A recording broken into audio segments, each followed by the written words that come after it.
ദൈവത്തിന് സ്തുതി. പ്രഭാതകിരണത്തിലേക്ക് സ്നേഹവന്ദനം. ഭാഗം 2204. ഇന്ന് ജനുവരി മാസം 12-ാം തീയതി. വിശുദ്ധനായ ലൂക്കോസിന്റെ സുവിശേഷം 18-ാം അധ്യായത്തിൽ യേശു ഒരാളോട് പറയുന്നുണ്ട്, ഇനിയും നിനക്കൊരു കുറവുണ്ട്.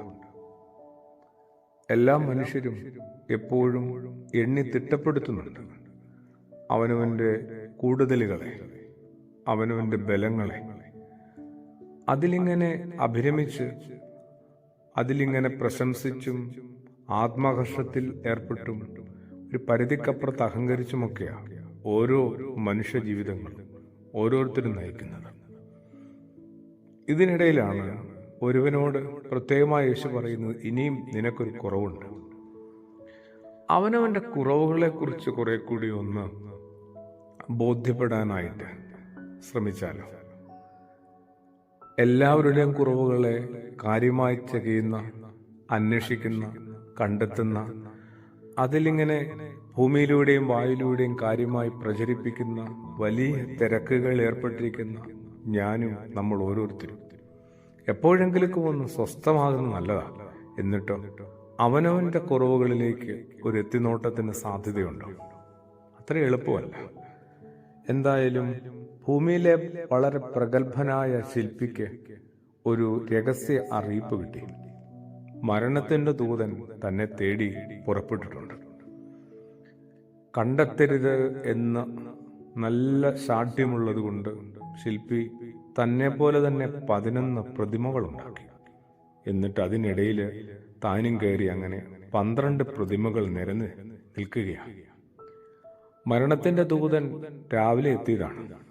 സന്ധ്യയായിട്ടും കണ്ടെത്താൻ പറ്റുന്നില്ല ശില്പി ഇതിൽ ഏതാണ്. മടുത്ത് തോറ്റ് തുന്നം പാടി മടങ്ങിപ്പോവുകയാണ്. പോയി ദൈവത്തോട് പറയാം, ഒരു രക്ഷയുമില്ല കണ്ടെത്താനായിട്ട്. കാരണം ശില്പിയെ പോലെ തന്നെ 12 പേരുണ്ട്, ഒന്നിനും ജീവനുമില്ല. പോകുന്ന പോക്കിൽ ഈ ദൂതൻ പിറുവിറുക്കുന്നുണ്ട്.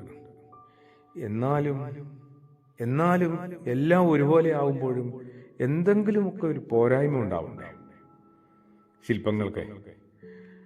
അത് കേട്ടതോടുകൂടി ശില്പിയുടെ എല്ലാ വിധത്തിലുള്ള ഈഗോയും പുറത്തിയാടി. നിക്കട അവിടെ, എന്ത് കുറവ്? ഞാനുണ്ടാക്കിയ ശില്പങ്ങൾക്കൊക്കെ എന്ത് കുറവെന്നാ നീ പറഞ്ഞിട്ട് പോകുന്നേ? അതോടുകൂടി എന്താ പറയുക, ചെമ്പ് പുറത്തിയാടിയല്ലേ. അങ്ങനെയാണ് ചെമ്പ് തെളിയുന്നത്. പിന്നെ താമസം കൂടാതെ ശില്പിയെ കൂട്ടിക്കൊണ്ടുപോയത്രേ മരണത്തിന്റെ ദൂതൻ. കുറവുകളെ കുറിച്ച് കേൾക്കുമ്പോഴേ നമ്മൾ ഇളകി മറിയും. അത് മറ്റൊരാൾ ചൂണ്ടിക്കാണിക്കുമ്പോൾ അവനവനൊരിക്കലും അതിലേക്ക് എത്താനായിട്ട് സ്വയം ആഗ്രഹിക്കുന്നുമില്ല. എന്നാൽ ക്രിസ്തുയേശു പറയുന്നുണ്ട്, നിനക്ക് ചില കുറവുകളുണ്ട്. നീ ആ കുറവുകളെ ഒന്ന് കൃപയുമായി താതാത്മ്യപ്പെടുത്തുക, ബലപ്പെടുത്തുക. ആ കുറവിന് മീതെ കൃപ വരും.